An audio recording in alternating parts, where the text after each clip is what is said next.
নিজের গাছের ফুল দিয়ে পূজা দিতে কি যে আনন্দ লাগে সেটা আসলে বলে বোঝানো যাবে না। সেদিন আমার কাছে অনেকগুলো ফুল ফুটেছে, দেখতে পাচ্ছেন। আমার বন্ধের দিন ছিল, তো বন্ধের দিন থাকলে পূজাটা আমিই দেওয়ার চেষ্টা করি। আর যেদিন হচ্ছে কি শাশুড়ি বাসায় থাকে না, মূলত উনি সবসময় দেয়। তো ভাবলাম যে গাছ থেকে ফুলগুলো নিয়ে আসলাম। ওদিন একটা নতুন ড্রেস ছিল, তো এটাও পরালাম গোপালকে। আর আমার গোপালের হচ্ছে দেখতে পাচ্ছেন কানের দুল গুলো হারিয়ে ফেলেছে আমার শাশুড়ি, কোথায় তো আরেক জোড়া নিতে হবে। তো যাই হোক, আমি আমার নিজের মতো করে ফুল দিয়ে গোপালকে সাজিয়ে দিচ্ছিলাম। আর এত এত ফুল ফুটেছে। আগে গাছগুলো অনেক ছোট ছিল, যার ফলে এত ফুল দিত না, বাট এখন যত্ন করতে করতে মাটি দিই, সো সার দেওয়া হয়, যার ফলে অনেকগুলো ফুল দেয়। এখন এটাই বলবো যে আসলে যে কোনো জিনিস যত্ন করলে, সেবা করলে তার ফিডব্যাক অনেক ভালো আসে।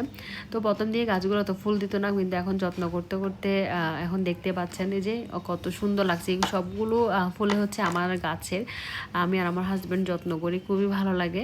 তো কেমন লাগছে আমার গোপাল সোনাকে সাজিয়ে দিলাম নতুন ড্রেসে, একদম লাল টুকটুকে একটা ড্রেস পরে সাজিয়ে দিলাম। আমার কাছে তো খুব ভালো লাগছে। তো আপনাদের কাছে কেমন লাগছে আমাকে কমেন্ট করে জানাবেন। সবাইকে জয় গোপাল। সবাই হচ্ছে পেজে একটা ফলো দিয়ে দিবেন, লাইক কমেন্ট করে সাথে থাকবেন। Bye bye.